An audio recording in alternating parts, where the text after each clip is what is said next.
Hi, welcome to Muzzle First. Today on the table I got a brand new pocket knife I wanted to show you. This right here is the Browning Pursuit Folder G-10. It is model 322832B. This is a standard lockback style knife with a simple nail mark for opening. So there's no thumb stud or anything to open it with. It's not made for fast opening. It is a 2 3/4 inch hollow ground blade, drop point. Pretty nice blade, actually. I really kind of like the blade. It's a nice thick profile on the blade with decent jimping here on the top. It provides pretty good traction, actually. The open length of the knife, so from end to end, is 6 1/2 inches, and the closed length of the knife is 3 3/4 inches. All right. So the knife is made of 440 stainless for the blade, the bolsters, and the liners. It's all and the pins. They're actually 440 stainless. Browning doesn't tell you whether that's 440 A, B, or C. So they do tell you that it is Rockwell hardness of 58 to 60, which aligns with 440C. So I'm going to say this is most likely 440C stainless, although Browning does not specify that. The one downside to it being all stainless steel is a little bit heavy for its size. There are no relief cuts. I don't know if I got any light in there or not. There's no relief cuts here on the liners. They're solid stainless, but really feels good. Even though it's a little heavy, it feels good in your hand. It does not feature a pocket clip, but it does have G-10 scales for the handles, which are really cool. I like the G-10 material. It can be a little slick. There's no real traction on these scales, but once again, this is not a knife that you would typically use for any kind of a self-defense or anything like that. It could be used in a situation for anything, really, but that's not its primary purpose. Its primary purpose is a daily carry knife. Probably the largest attraction to this knife, other than the way it looks, I actually really like the way this knife looks. I carried a case knife that was similar to this for many years. It was actually my second knife. My first knife was a case knife, and my second knife was a case knife. And my second one was a standard lockback knife like that. And I really like it. I still have it, actually. The biggest thing about this is the value. The MSRP on this knife is only $19.99. And you can find it Amazon and other places all the time for 25 to 50% off. I got this one, actually, I believe it was Field Supply, for a little over 50% off with free shipping, which I really cannot complain at all. So it was less than 10 bucks shipped to my house. I should have bought more than one. After I got it, I kind of wish I would have bought more than one. Purpose of use for a knife like this. Daily carry. That's what it's made for. This is a typical daily carry knife. Not every pocket knife has to have a pocket clip on it. Not every pocket knife has to be tactical. And that's something that I think people get caught up in a lot, is that everything that they buy they think has to be tactical, and it does not. A pocket knife like this is a great daily carry knife. And there's also times when you might have a job or something where you cannot carry a pocket clip knife clipped to your pocket all the time and not get in trouble. And something like this works great. I myself have carried a knife like this for many years, and only in the past couple of years have I actually went to a knife with a pocket clip on it. It took a lot of time for me to actually get used to using a pocket clip knife. And I will say this also, I've never had a knife like this come out of my pocket. I have had a knife with a pocket clip come out of my pocket. So when I get a pocket clip knife, I tend to try to get one with very deep carry, where the pocket clip comes all the way to the end of the bolster, so it drops deep down in your pocket. Because I have had them actually come out of my pocket before. I've never had a problem with one of these style knives with the lockback like this come out of my pocket. They ride in the bottom of your pocket all the time. So daily carry, that's what it's made for. But it's as inexpensive as this knife is. It'd be a great knife if you needed something to include in a med kit or a mess kit, bug out bag or something like that. You just wanted to put it in the bag, forget about it, and not worry about whether it got lost, or even if you forgot about it. You find it 5 years from now. It's not. It's, you know, it's a rather inexpensive knife, and it is an elegant knife. It would fit in good with a, you know, an office type environment, I guess. You know, a little heavy.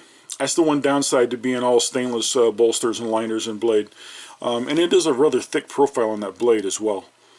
So there's a little bit of stainless in this knife.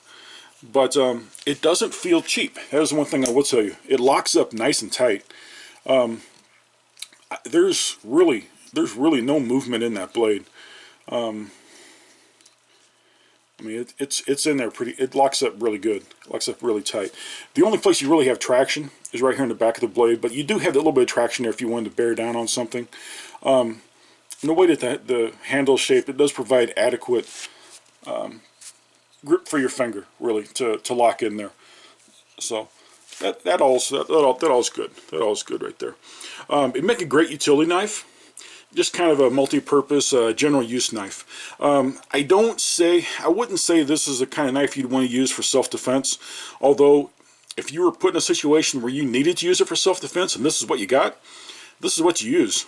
But if you got to choose something you wanted to carry for self-defense, I wouldn't pick this for self-defense. Although a lot of times, I carry two knives anyway. So this would make a great backup knife. Although lately my multi-tool has been my second knife. But I have carried a second knife several times. Although I normally take one smaller than this for the second one. Like I said, gimping on the blade is actually pretty decent. Thumb grabs that nice. You know, you don't. I wouldn't worry about slipping off of that too well. Grips it pretty good. Elegant knife, easy to carry. It hides in your pocket. A little heavy, a little bit on the heavy side, but carries relatively easy. Carries easy enough, and it also fits in the little watch pocket in jeans. It is small enough to fit there. I don't know if anyone ever has carried anything in that little watch pocket. I don't know that many people actually really use it for a watch anymore, but that's what it's made for. That little fifth pocket in your jeans. It will fit in that pocket. I have carried a pocket knife tucked in there before, as it's usually not something that, you know, someone reaches down your pocket. That's usually not the pocket they reach into. So I have put a small knife in there before. Like I said though, when I carry a second knife, it's normally something a little smaller than this. I have a little small case knife with a polymer frame that works really good for that type of purpose. Fit and finish is pretty darn good. Where the G-10 scales meet the bolsters and the liners in there are very few little gaps. I don't know if it can come through on camera or not at all, but right here you just barely see where the liners and the bolsters are separate pieces of material. It is very hard to tell. There's such a tight fit in here. They did actually a really good job. For the price I paid for this knife, I was ecstatic at the fit and finish and the quality of the knife.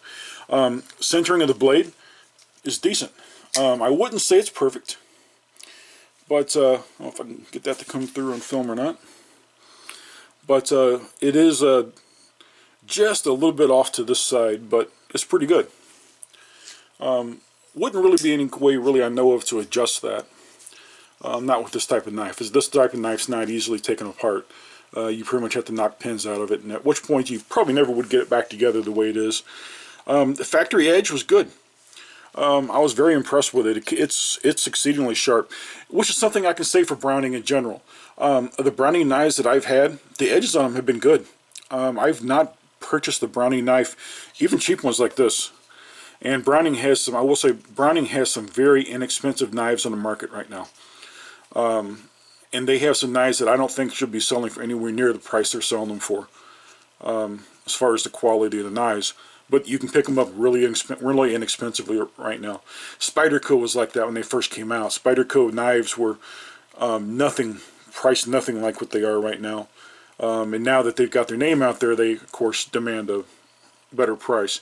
I think you're going to see that with Browning knives in the future.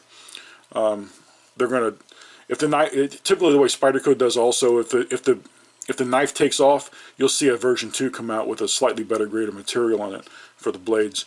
And you might start seeing that with Browning as well. Although I've not been around Browning knives long enough to know whether they've done that yet or not. But I do know that the quality of the last couple of Browning knives I've had have been way above what I've paid for them.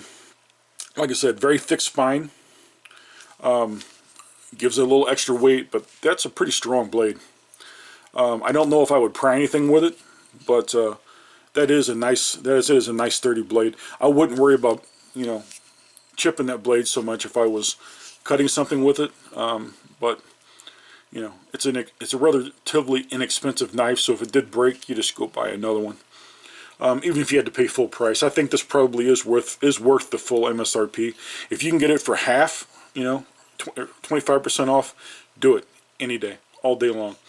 One other thing I will say about it, probably one of the last things I'm going to say about it, it does have decent flats here on the blade. If you use a fixed angle knife sharpener, there are pretty decent little flats on this blade here that you could use for that. One other thing I will say too, the actual edge on this blade goes all the way back to the choil. So there's not a space here at the end of the blade where they stop sharpening just because the you know, the tooling was not capable of going back in there. It is sharpened all the way back to that choil. I believe that's the right word for that, the choil. So I was impressed with that. All in all, I like this knife. I was really impressed with it. I will be keeping it. I might end up, you know, rotating this in and out of my pocket every once in a while. Like I said, I don't normally carry something this heavy for a second knife, but I wouldn't be above that at all. It'd work great for that. This is Muzzle First. If you got any questions, please send me an email at muzzlefirst@gmail.com. Visit my website, www.muzzlefirst.com. Like the video, subscribe, and share the video. I would greatly appreciate it. There's a area below this video where you can leave comments. Let me know whether you liked the video. Let me know whether you got this knife. I know I'm not the only one that bought this. It was an inexpensive knife, and there's a lot of people out there who enjoy these inexpensive knives. I am a sucker for an inexpensive knife, and every once in a while when I find a high quality one like this, I just get ecstatic. Because for what I paid for this knife, I really should not have been able to buy this knife for what I paid for it. I'm impressed with it. Any questions? Let me know. This is Muzzle First. Hope you have a great day. Bye.